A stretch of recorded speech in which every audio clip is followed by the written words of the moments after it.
પણ જગતગુરુ શંકરાચાર્ય જે ઝંડો ગાલીને ગયા છે ને 2400 વર્ષ પહેલા આખો દેશ હિન્દુ તમામ સંપ્રદાય સનાતન ધર્મ જૈન શાસનના નીચે દબાયેલો હતો, કચડાયેલો હતો.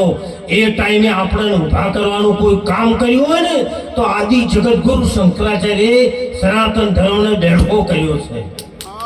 અને એવા પુરુષનું અપમાન થાય એ એમનું અપમાન નથી, આપણા સનાતન ધર્મનું અપમાન છે. 5 વર્ષ વડાપ્રધાન તો આવશે ને જશે, મુખ્યમંત્રી 5 વર્ષ થાય એ બદલાઈ જશે, પણ મારો સનાતન ધર્મનો રાજા આદિ જગતગુરુ શંકરાચાર્યની પીઠ એ ક્યારે બદલાવાની? 2400 વર્ષ થઈ ગયા અને શંકરાચાર્ય ના હોત ને, શંકરાચાર્ય કદાચ ના હોત ને અને એક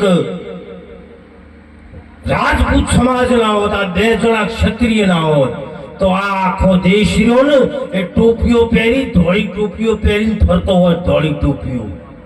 આ 2 પુરુષોનું મહાન યોગદાન છે આ દેશ ઉપર, આ ધર્મ ઉપર. એમાં આદિ જગતગુરુ શંકરાચાર્ય અને ક્ષત્રિય બંને આ દેશને, આ ધર્મને, આ સંસ્કૃતિને અને આ પરંપરાને ટકાવવા માટે એમણે ભોગ આપ્યો છે. અને એ બાપુનું આજે અપમાન થયું છે. કેમ બધાના મોઢા બંધ થઈ ગયા? કેમ બધાના ક્યાં ગયા હિન્દુત્વ વાળા? કેમ તમારા મોઢામાં મગ ભરાઈ ગયા? એક પણ કોઈ બોલતો નથી. વાહ વાહ, ત્યારે ભેખનું અપમાન થાય ને ત્યારે ભગવાન પણ એને સહન નહીં કરી શકતો. આવનારો સમય, આવનારી તિથિ, આવનારો ટાઈમ તમને બતાવશે કે એક ભેખધારી મહાત્માનું અપમાન કરવાનું શું એનું પુણ્ય મળે. કદાચ પૂછી જોજો આગળ, જેણે જેણે આ ભેખને સંતાપ્યો છે, ભેખને કૌરવ રાવણ અને કંસ અભેમાન અનીતિ જેને આદરી એનો શોધ્યો જડે નહીં. વંશ એવો આ દેશ, આ સંસ્કૃતિ અને એમાં આદિ જગતગુરુ શંકરાચાર્યની પરંપરામાં સ્વસ્તિકપુરી બાપુ આવે છે. ગિરી, પુરી, પાર્થી, પર્વત, તીરથ, એરણ, વન અને સરસ્વતી, આ 10 નામ લાવવા વાળા આદિ જગતગુરુ શંકરાચાર્ય છે. એટલે એમને યાદ કરું છું. અને એવા પુરુષને મારા લાખ શંકરાચાર્યને વંદન છે કે આ દેશની ભૂમિને આજે શિવના મંદિર ગામો ગામ છે એ શંકરાચાર્યના લીધે, તમારા ગામમાં મંદિરો છે એ શંકરાચાર્યના લીધે. જો એ શંકરાચાર્ય ના હોત તો યાર મહાદેવનું મંદિર ગામમાં ન હોત, આજે એમની મંદિરો હોત, એમની દરગાહો હોત. પણ આ શંકરાચાર્ય આ દેશને આપ્યું છે. એના માટે એક સંત પણ કહે છે, કેવું કહ્યું છે?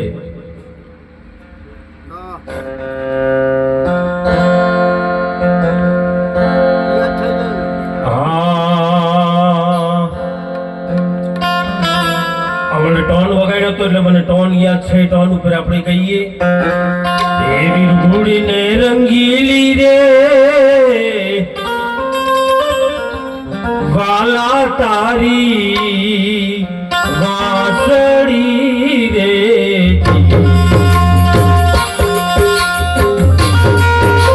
વાહ ભગવાન માસ્ટર વાહ.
જે તબલાનો જે ઠેકો લઈને રહી લીસી એ વખત જ પૂરું ગવાઈ ગયું.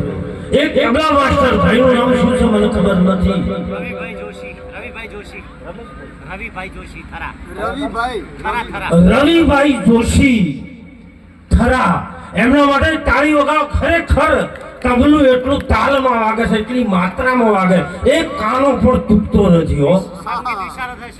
સંગીતના વિશારદ હોય કે જે હોય મને તો હવે ખબર પડતી નથી, પણ એમનું જે તબલું વાગે છે, હું 35 વર્ષથી તંબુરા તોડું છું આજ દાડો. કેટલા વર્ષથી?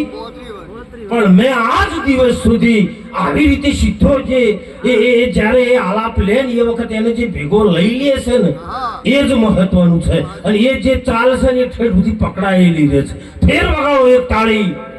રવિભાઈ જોશી થરા સંગીત વિશારદ છે. આપણને શું ખબર પડે, પણ તબલા માટે એ તાવા વિશારદ હતા, બહુ તબલાના જાણકાર. આ એમની વાત નીકળી છે એટલે કહું. અને એ જ્યારે તબલું વગાડવા માટે સવારમાં રિયાઝ કરવા માટે બેસે અને રિયાઝ કરે સવારમાં, ત્યારે એક નાનું એવું બકરીનું બચ્ચું આવીને એની સામે બેસી જાય. કાયમ તબલું વગાડે, બકરીનું બચ્ચું આવીને બેસે, પછી ઉઠીને જતું રહે.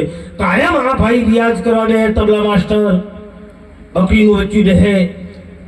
એમ કરતો કરતો તબલું બંધ થાય એટલે ઊભું થઈને જતું રહે. એક દિવસ